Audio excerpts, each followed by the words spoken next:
this game last week with, last episode, I should say. It actually did air last week. It was supposed to air 2 weeks ago. I'm rambling. I'm sorry.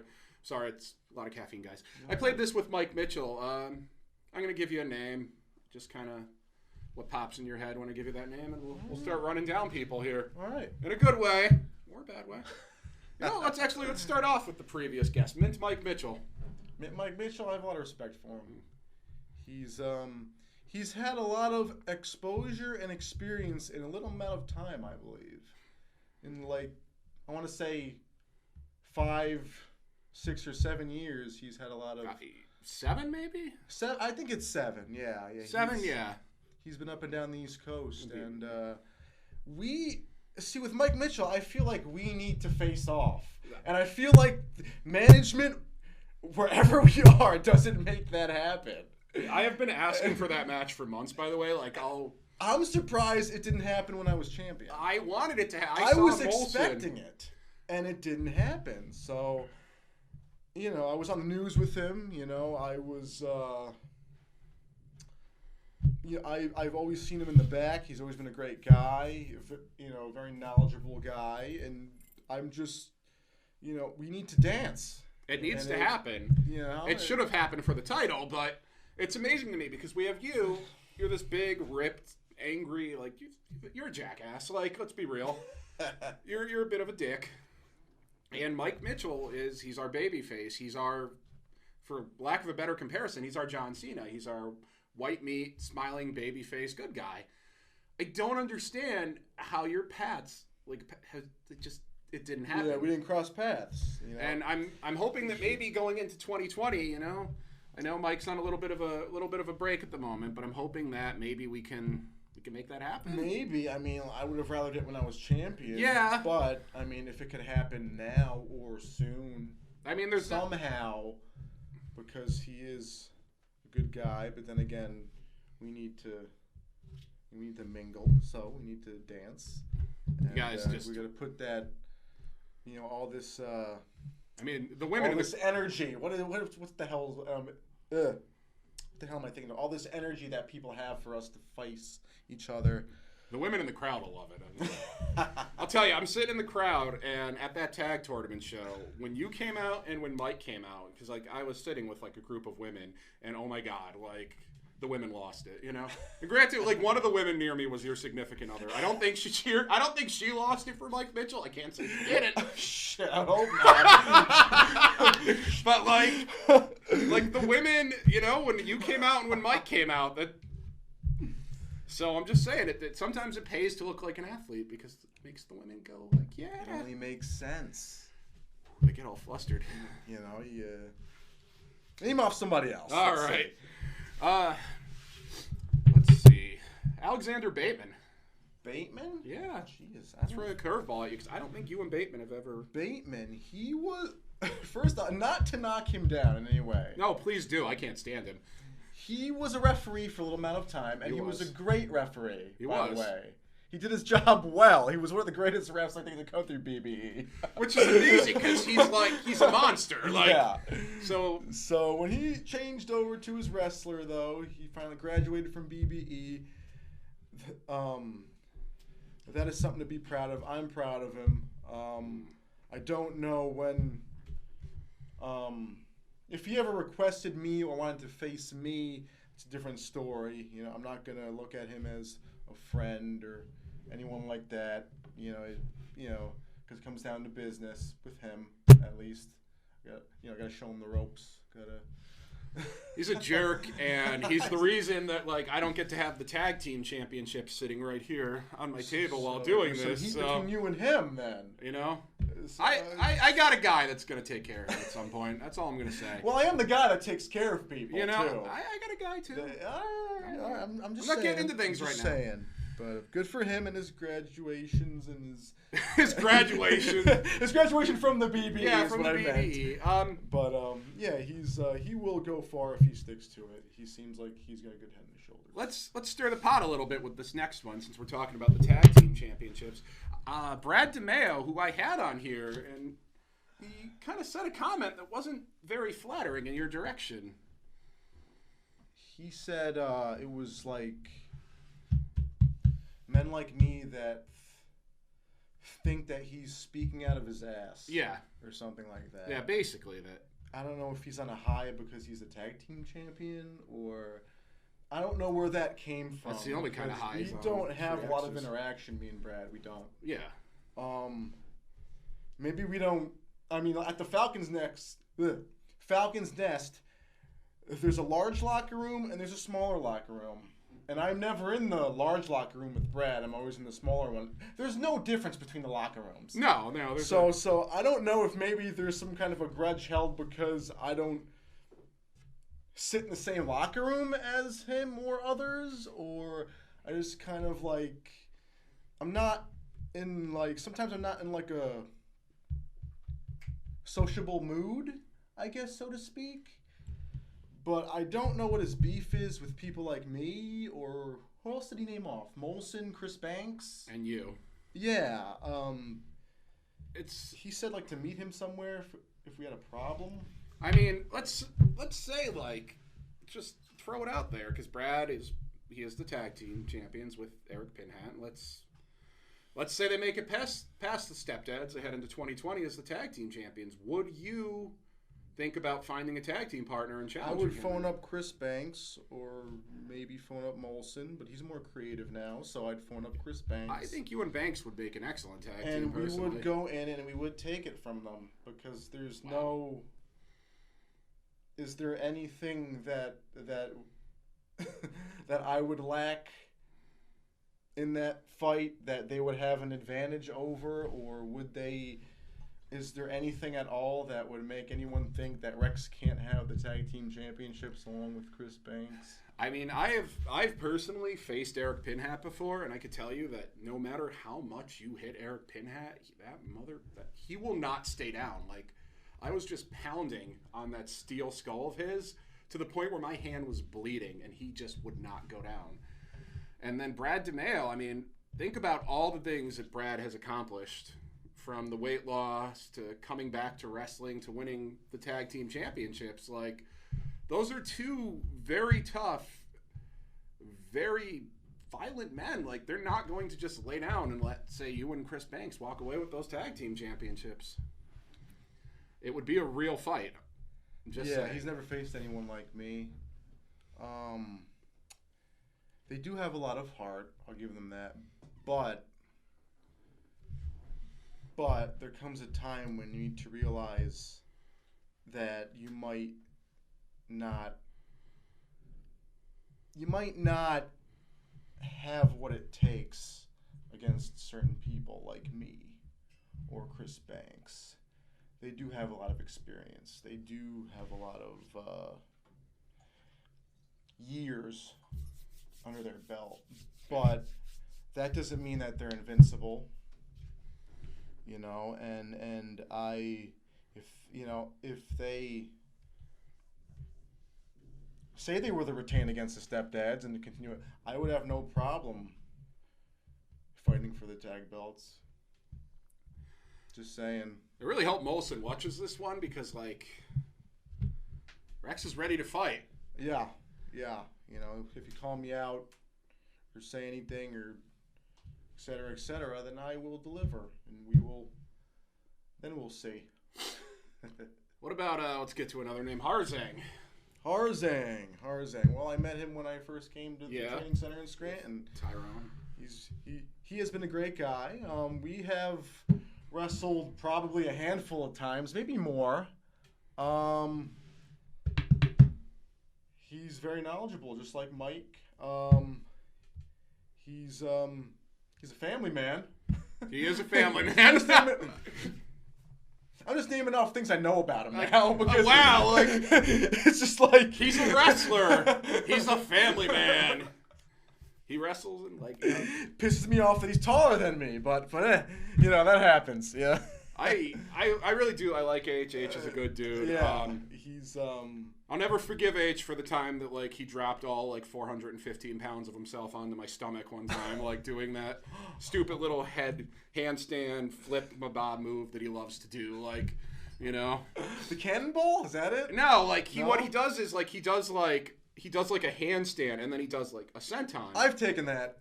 And now Blue and Gold had just like nailed me in the face with their knees, so that didn't feel great. And then Harzang was like, well, he's already unconscious, so let me do this. And just like 468 pounds of Harzang just flops right on top of me. He's like a Power Ranger, though. Yeah.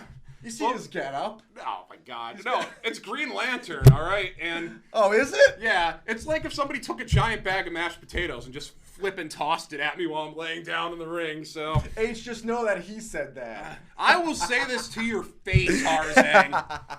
When I bring you on here, I will tell you to your face because you and I are going to talk about this. And I'm losing my bandana. Let me adjust that for a minute. All right, Justin Glory. Justin Glory. Justin Glory. Wow, you got me with that one. That's a curveball. I'm very thankful that he took me in because he didn't have to. I like the opportunities that I was given here. He's a great guy. He's helped me have a couple WWE tryouts and stuff like that. You know, he's been on my ass about getting my wrestling resume out, et cetera, et cetera. And these are things I should be doing on my own. But it was good to have him behind me saying, hey, do this, do that. I'll help you with this, do that. Yeah.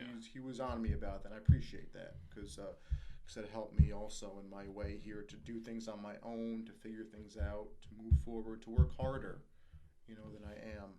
And Justin plays a big role in myself as well. As Rex Taylor is how do I say this? Rex Taylor is developing his wrestling career. Yeah, I mean, well, his wrestling, his career, his persona. Like you are, like, I mean, when I started here in 2016, and you were around in 2016. Yeah. You're not the same Rex Taylor you were from that point to now. You've gotten better. True. At a lot of things. You've become more confident, True, yes. You no longer use that terrible nickname, the Jurassic Jerk. So Believe it or not, I'm going to hit you with something now. Oh, you want to bring it back? Mike Mitchell. Oh. That was his idea. That turned into the Jurassic Jerk Rex Taylor. He helped me become a heel. He did. He helped me elevate, I mean, that was his little brainchild. You got to give him credit. I mean, come on. It worked with the time, but it would always crack me up with, I don't know, a little known fact for anybody who's watching this. I was the ring announcer at GSW for a little while, and I would have to read the Jurassic Jerk Rex Taylor and try not to laugh because it's ridiculous. And I mean that's and you would be wrestling the Cougar Hunter, but Jurassic Jerk was still more ridiculous to me. So but now you're Rex Taylor. Yes, I have evolved into Rex Taylor. The Jacked Jerk I was for a while too. Yeah. Changed it up a little bit. Made it my own at that point. I like the Jacked Jerk because I do too. You're one of the 3 people that could actually use the Jacked Jerk. So on the whole roster. Yeah, on the whole roster. Yes. You're one of the 3 people at Backbreakers that can actually brag about your muscles. You, Mike Mitchell, and Chris Banks. So what does that say about the BBE roster? There is going to be a very mean message from Justin Glory about this. That's I can't believe you said that. Or it could be a little something that they need to really, I'm evil. I'm a bad guy. I say bad guy things. So don't send me your hate message. Or do, at Shawn Calvin on Twitter and Instagram if you really want to tell me where to stick it. All right? Hit the gym. Oh, that's what we're trying to say. See, you could say hit the gym. If I'm sitting here hit the gym, then it's well, really? Well, you're a mouthpiece. I know. You're not a wrestler. so I can understand that. I hit the gym as I'm walking by the gym to go to Burger King, I usually slap the window. So I do hit the gym when I go, the good old drive-through. As I got my bag of cheeseburgers and I'm walking by Planet Fitness, I'm just whack, hit the gym. There's a lot of that. Oh my God. I see you and Banks and Mike and Brad DeMeo all in that gym because you're the guys that I know work out. We understand it though. Yeah. We understand that this is for the people. They're paying to see us. So why would you not look your best? Train your best, wrestle your best, because in the end, when you're entertaining these fans that are paying money, that in the end means a lot, you know. And I don't know if these newbies coming up realize that, you know. And it's like a triangle wrestling to me. It really is. It's like at the top you got your image, then you got your wrestling, then you got your promos. You got to do all three. You got to do them well. You know, if you're lacking one, you got to work on. Yep. You know, and a lot of them, it's image. Yeah. Image you got to work on. You know, if you don't have an image, something that like a fan looks at you and he or she's like, wow, you know, like look at this guy, look at this girl. You know, like that's important. That's really important. There has to be something that people connect with and that like hooks people in. Yeah, and you know, it's just a shame that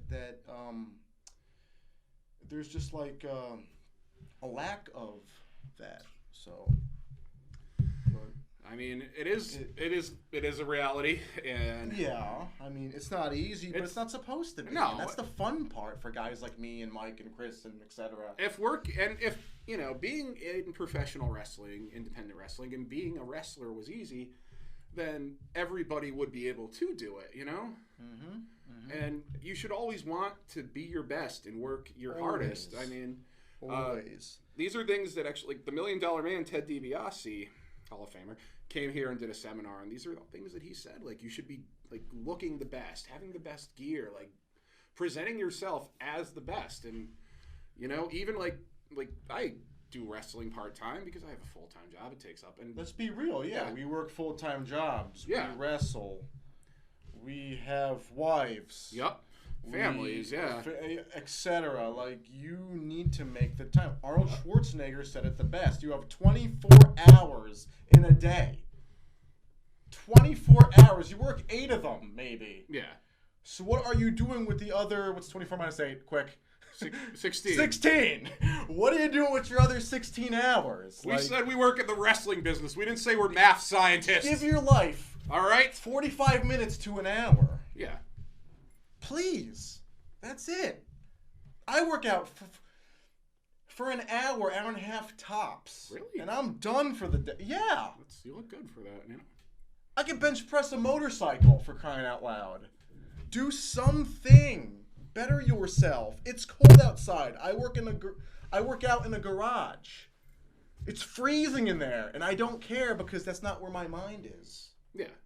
My mind is I go in there and I get it done because it needs to or this doesn't happen. This is not going to happen. You need to make it happen. And these the students need to realize that, and anyone that wants to be a wrestler needs to realize that. I think work. The ones that want to do the work, and we do see there are several that want to do the work and want to better themselves, they are the ones that we're probably going to see a year from now, 2 years from now, 3 years from now. The ones that don't want to do that, the ones that want to make excuses, the ones that want to say this is too hard, eventually they're going to fade away, and we're never going to see them again. And I can't even begin to tell you how many people I've met in my 4 years of like the wrestling business who have just completely disappeared and who I've never seen or heard from again, or I bump into on like a show in like Palmerton and they're wrestling like one match in like, you know, an entire year. Like, when I started with Justin, they didn't even they didn't finish their training. Some of them they just left without finishing training. So it's not for everyone. I understand that too, but. You know, you got to remember when you come into professional wrestling, when you enter a training center, this is serious stuff. This is, come on, you know. Well, I think we'll wrap it up. This was probably, I'd say this is going to be one of those episodes of Locker Room Talk that actually kind of lives up to that whole, you know, controversial, unfiltered vibe that I want it to go for. We'll see what kind of reactions we get from this, and we'll see if this leads to any of those challenges you've thrown out coming to fruition, you know? I mean, if I have to, like, set up, like, a makeshift ring in a parking lot somewhere, we'll have you and Mike Mitchell wrestle each other. I don't care one way or another. Like, I'll ref, commentate, ring announce. I'll do everything, manage Mike. I'll, like, everything for the damn Myself match, and Mike Mitchell will have main event, and we'll sell the place out. That's How's right. That sound? We'll sell out the parking lot, brother. Wherever it is. Pack them in like sardines. They're going to body slam Mike in front of 900,000 screaming Wrexamaniacs, dude. Come on, right? Yeah, come on! But thank you, Rex. Coach, it was a pleasure as always. Thanks for coming down. And we will see you in 2 weeks here on Locker Room Talk. Have a good night, everybody.